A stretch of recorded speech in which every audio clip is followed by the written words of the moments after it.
आज हम समझने वाले हैं इफ़ के फार्मूले को, साथ ही में मैं आपको एक्सप्लेन करूंगा कि आखिर परसेंटेज किस तरीके से निकाली जाती है। परसेंटेज का फार्मूला बहुत ही इजी है।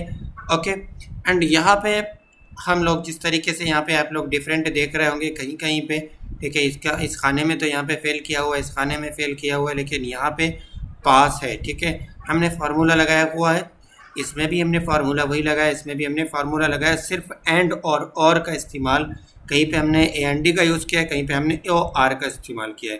तो ओ आर और एंड में क्या फ़र्क है उसको हम अभी समझ रहे होंगे आगे चल करके। तो चलिए यहाँ पे सबसे पहले मैं आपको प्रेजेंटेशन किस तरीके से निकाली जाती है वो मैं यहाँ पे आपको दिखा देता हूँ। ओके, अच्छा यहाँ पे एक चीज़ और मैं आपको एक्सप्लोर करूँ, जैसे मैंने यहाँ पे इज इक्वल टू का साइन लगाया। ओके, अब इसके बाद आप किसी भी रेंज को सिलेक्ट करो। यहाँ पे इसको मैंने सिलेक्ट किया, अगर मैंने यहाँ पे प्लस का आइकन लगाया और उसके बाद मैंने इसको सिलेक्ट कर लिया, ठीक है, और यहाँ पे एंटर कर दूंगा तो इन दोनों को जोड़ देगा, काउंट कर देगा। ठीक है, लेकिन मुझे ये नहीं करना है, मुझे यहाँ पे क्या करना है, बराबर का निशान लगाना है एंड यहाँ पे मुझे इस वाले टोटल वाले कॉलम को सिलेक्ट करना है।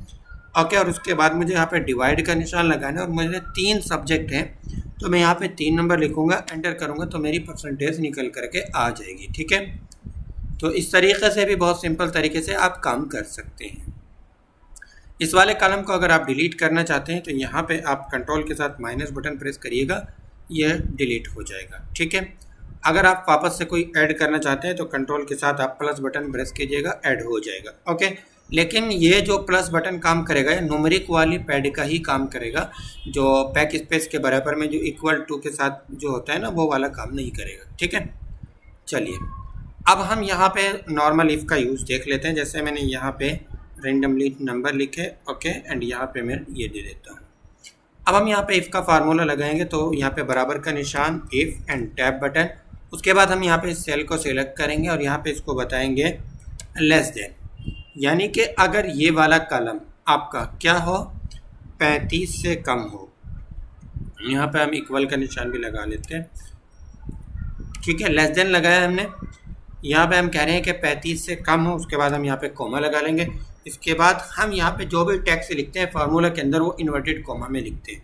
ठीक है, हम कह रहे हैं कि अगर 35 से कम हो तो उसको क्या करना है, फेल करना है।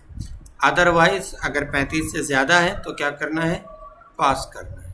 ठीक है, अब हम यहाँ पे शिफ्ट के साथ ये ब्रैकेट लगा देंगे, एंटर कर देंगे। ठीक है, तो यहाँ पे 55 नंबर हैं जो कि 35 से ज़ायद हैं। ठीक है, तो यहाँ पे क्या दिखा रहा है, पास। यहाँ पे 35 से कम नंबर है, ठीक है, तो यहाँ पे भी क्या दिखा रहा है, 22। यहाँ पे 35 है, ठीक है, यहाँ तो हमने यहाँ पे चूँकि लेस देन ये हमने लगाया कि अगर 35 या 35 से कम नंबर, यानी 35 नंबरों पर भी आपको क्या करना है, फेल करना है। ठीक है, तो इस अगर हम यहाँ पे इक्वल टू का साइन यहाँ पे हटा दें और फिर यहाँ पे एंटर करें तो अब हम यहाँ पे वापस से प्रेस करते हैं तो नीचे पास दिखा दिया, क्योंकि वहाँ पे हमने अब क्या बयान किया, पहले हम कह रहे थे इक्वल टू का साइन लगा कर कि अगर 35 हो या 35 से कम हो तो फेल कर देना है। अब हमने क्या कहा कि अगर 35 से कम हो तो फेल करना है। ठीक है, तो ये सिंपल लॉजिक है। चलिए अब हम यहाँ पे थोड़ा सा एंड और को समझ लेते हैं। एंड में क्या है कि आपको किसी बैंक में अकाउंट ओपन करना है। अब आपको मैनेजर ने बोला कि आपको आधार भी लेकर के आना पड़ेगा, पैन कार्ड भी लेकर आना पड़ेगा, यानी दोनों चीज़ें आपको लेकर आनी पड़ेगी तभी आपका अकाउंट ओपन होगा। एक दूसरी कंडीशन हो सकती है, वो दूसरी कंडीशन ये हो सकती है कि आप अपना कोई एक आईडी कार्ड हमें दिखा दीजिएगा, हम जो है आपका अकाउंट ओपन कर देंगे। ठीक है, ये सिंपल लॉजिक है एक। अब यहाँ पे एंड में क्या होता है, एंड में ये है कि जितनी भी चीज़ें हैं, जितनी भी शर्तें लगाई गई हैं वो सारी पाई जानी चाहिए। और में क्या है कि जितनी शर्तें लगाई गई हैं उनमें से कोई एक शर्त अगर पाई गई है तो आप एलिजिबल हो। ठीक है, जैसे मैंने नीचे यहाँ पे लिखा है डिपार्टमेंट के, परचेस डिपार्टमेंट है, सेल्स डिपार्टमेंट है, अकाउंट डिपार्टमेंट है। ठीक है, अब यहाँ पे मैंने 2 अलग अलग एंड का फार्मूला यहाँ पे दिया है और का फार्मूला यहाँ पे दिया है, तो और से यहाँ पे अलग रिजल्ट मिल रहा है हमें और एंड लगाने से अलग रिजल्ट मिल रहा है। यहाँ पे मैं आपको लगा के दिखा देता हूँ। जैसे मैंने यहाँ पे बराबर का साइन लगाया, उसके बाद इफ बटन प्रेस किया, टैब बटन, एंड यहाँ पे मैंने एंड लिया और फिर से मैं यहाँ पे टैब बटन प्रेस कर रहा हूँ एंड यहाँ पे मैं रेंज इसकी सिलेक्ट कर रहा हूँ और अब मैं बराबर इक्वल का साइन लगा रहा हूँ, ठीक है। और अब यहाँ पे मैं इन्वर्टेड कॉमा लूँगा। टैक्स आप कभी भी फार्मूला में लिखें तो मैंने आपको बताया है कि उसको आप इन्वर्टेड कॉमा के अंदर ही लिखना है आपको, ओके। अब यहाँ पे आप कॉमा लगा दीजिएगा और वापस से ये वर्किंग डेज वाले आप यहाँ पे सिलेक्ट कर लीजिएगा, ठीक है। एंड यहाँ पे हमने क्या कहा कि ग्रेटर देन 150, यानी अगर किसी बंदे ने, कोई बंदा ऐसा है जो परचेज डिपार्टमेंट से है और उसने 150 दिनों से ज़्यादा भी काम किया है तो उसका प्रमोशन करना है, ठीक है। तो अब यहाँ पे हम ब्रैकेट क्लोज कर देंगे, कॉमा लगाएंगे, ठीक है। अब उसका प्रमोशन है नहीं है तो उसके लिए हम नो यस को प्रेजेंट कर लेते हैं। अब हमें नो यस लिखना है तो उसको भी हम इन्वर्टेड कॉमा के अंदर ही लिखेंगे, ठीक है। एंड यहाँ पे हम ये हमने इन्वर्टेड कॉमा के अंदर नहीं लिया तो ये भी हमें क्या लेना है, इन्वर्टेड कॉमा के अंदर लेना है। इसके बाद हमें क्लोज ब्रैकेट लगा देना है शिफ्ट के साथ 0 बटन प्रेस करके, ओके। अब यहाँ पे हमने इसको क्या शर्त दी कि जो एम्प्लॉय, जो हमारा काम करने वाला परचेज डिपार्टमेंट से हो और उसने 150 दिनों से ज़्यादा काम किया हो तो वो क्या है, उस पर यस लिख दो आप, यानी कि वो प्रमोशन के लिए एलिजिबल है, ठीक है। तो अब यहाँ पे क्या दिखा रहा है, नो। क्यों दिखा रहा है, इसलिए कि अच्छा ये फार्मूला हमने यहाँ पे लगाया, इसको हमें और थोड़ा सा नीचे वाले कॉलम में लगाना था। कंट्रोल एक्स कर देते हैं और यहाँ पे आ जाते हैं, ठीक है। वहाँ पे भी सही लगा फार्मूला, जो कि रेंज हमने सही सिलेक्ट की थी ना। यहाँ पे 9 दिखा रहा है चूँकि ये परचेज डिपार्टमेंट से तो है लेकिन 150 अय्याम इसने काम नहीं किया। अब अगर मैं यहाँ पे 151 करूँ और टैब बटन प्रेस करूँ तो आगे क्या आ रहा है, यस आ गया। वापस से मैं यहाँ पे 133 कर देता हूँ तो आप यहाँ पे देख पा रहे होंगे कि क्या आ गया, 9 आ गया, ठीक है। चूँकि दोनों शर्तें नहीं पाई जा रही, अब यहाँ पे इस बंदे के अंदर दोनों शर्तें पाई जा रही है, परचेज डिपार्टमेंट से भी है और 154 दिन काम भी किया है, तो यहाँ पे क्या हो रहा है, इसका प्रमोशन हो रहा है। इसी तरीके से नीचे वाला है, परचेज डिपार्टमेंट से भी है और 168 दिन इसने काम किया है। इसने भले ही 178 दिन काम किया है लेकिन ये परचेज डिपार्टमेंट से नहीं है। और तो एक शर्त तो पाई गई यहाँ पे 178 दिन वाली, लेकिन परचेज डिपार्टमेंट से न होने की वजह से इसका प्रमोशन नहीं है। लेकिन अगर हम यहाँ पे और वाली कंडीशन में, कंपनी ने कहा कि अगर किसी ने 150 दिनों से ज़्यादा काम किया है या वो परचेज डिपार्टमेंट से है तो उसका जो है प्रमोशन करते हैं, यानी दोनों में से कोई एक चीज़ अगर पाई जा रही है तो प्रमोशन कर दो।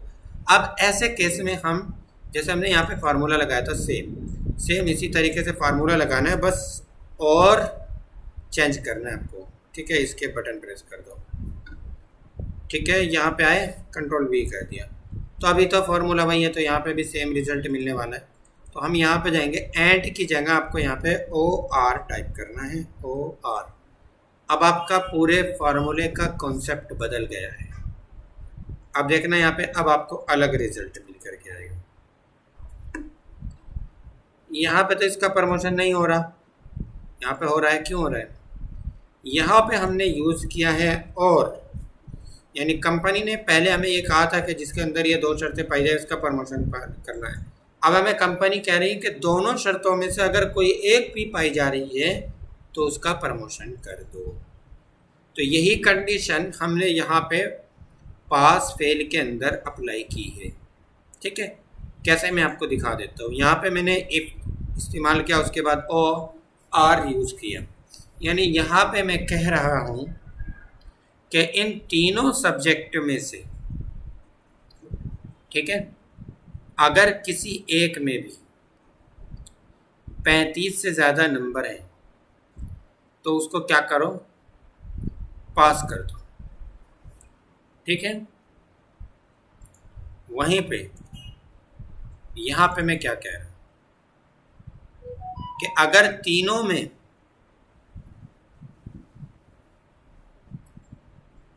35 से ज़ायद नंबर है तो तभी आपको यहाँ पे लेस देन का यूज़ किया है। अगर तीनों में 35 से कम नंबर है तो आपको क्या करना है, फेल करना है, वरना आपको फेल नहीं करना है, ठीक है। तो यहाँ पे सिर्फ एक ही मर्तबा इसने फेल किया है, ये चूँकि यहाँ पे तीनों में ही नहीं है, बाकी सब जगह इसने क्या कर दिया, पास कर दिया। लेकिन हमें यहाँ पे लेस देन की जगह ग्रेटर देन लगाना चाहिए था। क्या अगर तीनों में यहाँ पे सब जगह हम ग्रेटर देन लगा देते, एंड जब आप ग्रेटर देन का इस्तेमाल करोगे तो फार्मूले में आपको पास पहले लिखना पड़ेगा, फेल बाद में लिखना पड़ेगा। यहाँ पे आप लिखिएगा क्या, पास, ठीक है, और यहाँ पे आप लिख दीजिएगा क्या, फेल। अब आप यहाँ पे एंटर बटन प्रेस कीजिएगा। आप देखो ये सब कोई फेल ना कर दे, चंद लोग ही बचेंगे। क्यों? यहाँ पे हमने कंडीशन इसको दी है कि अगर तीनों में से एक में भी 35 से ज़्यादा नंबर नहीं है तो फेल कर दो। तो यहाँ पे इसमें नहीं थे इसलिए फेल कर दिया। इसमें तीनों में 35 से ज़्यादा नंबर है तो इसमें क्या कर दिया, पास कर दिया। इसमें तीनों में ही 35 से ज़्यादा नंबर नहीं है तो यहाँ पे क्या कर दिया, फेल कर दिया। ठीक है, तो ये चीज़ आप लोगों को अच्छे से समझ में आ गई होगी। बाकी कल हम इंशाल्लाह सीखेंगे ग्रेड निकालना। साथ ही यहाँ पे ये जो मैंने मेथड बताया है ये थोड़ा सा डिफ़िकल्ट है, हल्का सा मुश्किल है, क्योंकि यहाँ पे कॉमास वगैरह लगाने पड़ते हैं।